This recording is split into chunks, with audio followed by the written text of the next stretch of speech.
hope you guys are doing great. I've been in Spain since yesterday. No, actually since this morning. We arrived this morning in Spain and I've spent the whole day in Bilbao. It's been amazing. Only it's a Sunday, so all the stores are closed, as that usually is the case in Occidental Europe. So I haven't been able to go shopping. I had to be creative and actually ended up going to the museum. Oh, what's the name? The Guggenheim Museum. Let me find out. I ended up going to the Guggenheim Museum and that was lovely. Spent the day there, took a few pictures, looked at art. Very inspiring, very inspirational. I have actually been to 2 other countries I didn't record. That was in Rome, Italy. I didn't record anything, and also in Sweden. Here I am now in Spain, picking right back where I left off, and today I was going to talk about writing down the vision.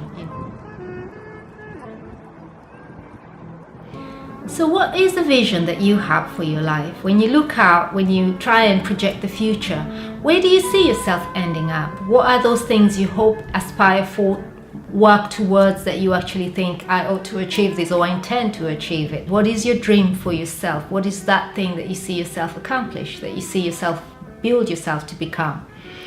From personal experience, I'd say this is a question that stumps many of us. Half the time we find ourselves not knowing, not having, not being really sure what we're working towards or how we're going to achieve it. So I was going to propose 3 steps to actually help us to try and get there one way or another. This is by no means exhaustive. It's just kind of what I've worked with so far, and I still have a ways to go, but I thought meanwhile I could share what I've done, and hopefully it can help somebody else.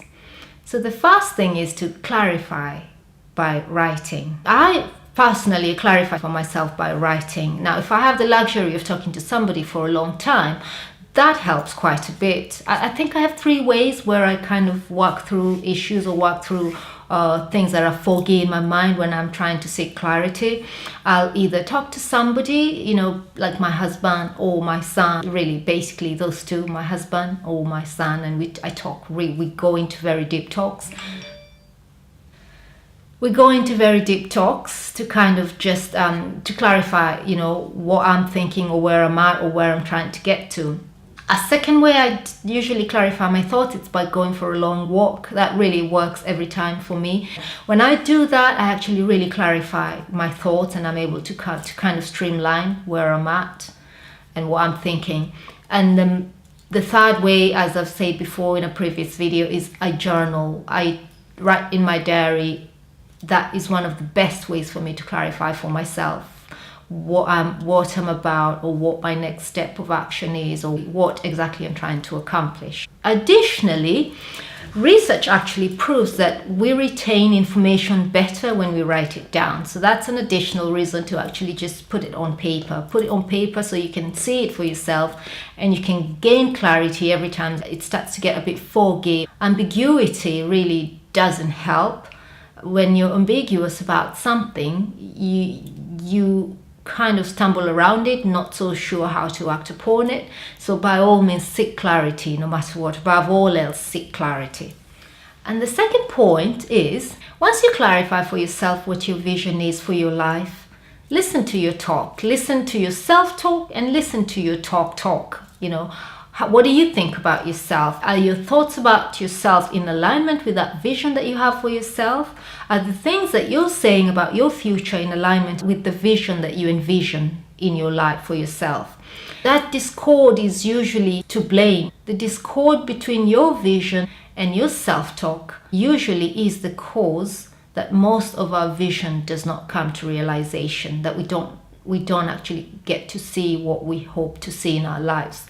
So watch the things you're saying to yourself about yourself. Watch the things, how we get when we're talking with other people. And majority of us, or at least I know I do, have the tendency to self-deprecate, to kind of, be modest about things. And I've always kind of, well, not anymore, but I was always surprised when I saw people that were very forthcoming about their abilities and very, very, proud about it, and they said it without blinking an eyelid.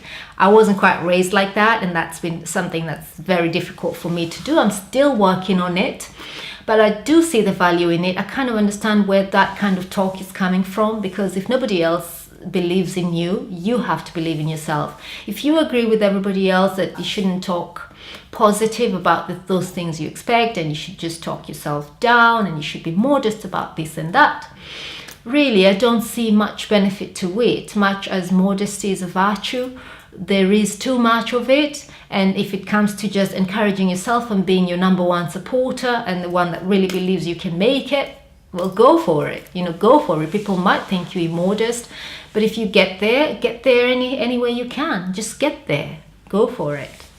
And the third point is to hold steady.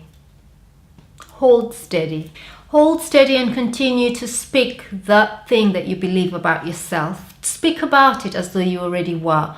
Pick a title. What is it you're trying to achieve? Call yourself that until you become it. Are you trying to be an author? Call yourself that already and write every day. And you will become it. Are you trying to be a fashion designer? Well, call yourself that. Design every day and you'll become it. Call yourself that which you want to be. Hold steady and just trust and believe. Have a laser focused vision when it comes to how you want your life to turn out. Don't let anybody tell you you're less. Don't let anybody make you feel that you're less, because you're not. You're as good as the next person, and you're as deserving as the person next to you. Nobody should ever make you feel that you don't deserve what you wish for in your life. So, your Diny Dare. What is your vision for your life? Can you clarify that for yourself? Take the challenge. Write down. Clarify for yourself by writing down your vision. Write it down. Spell it out exactly like you say it. And then examine your talk to make sure it aligns to what you've written down about your life and where it's going and where you want to end up. Examine your self-talk and examine how you talk to other people about yourself, about your achievements and what you intend to, how far you intend to get in your life. Watch that and make sure it aligns to what you say to yourself about yourself and to what you say to others about yourself.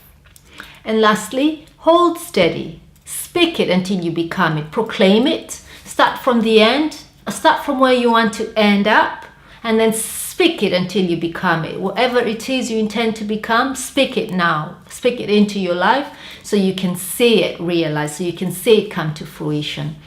Take the Diny Dare and let me know what you found out for yourself. For now, I'll say thank you so much for supporting me. Thumbs up this video if you like this kind of message. Leave your comments below in the comment section. I'd like to hear what you guys have found out for yourself. And I will speak to you. I haven't checked my schedule, so I don't know where I'm going to be next. My next night stop, but for now I will say goodbye. Thank you so much for watching. I appreciate it. I appreciate it. I appreciate it. Bye bye.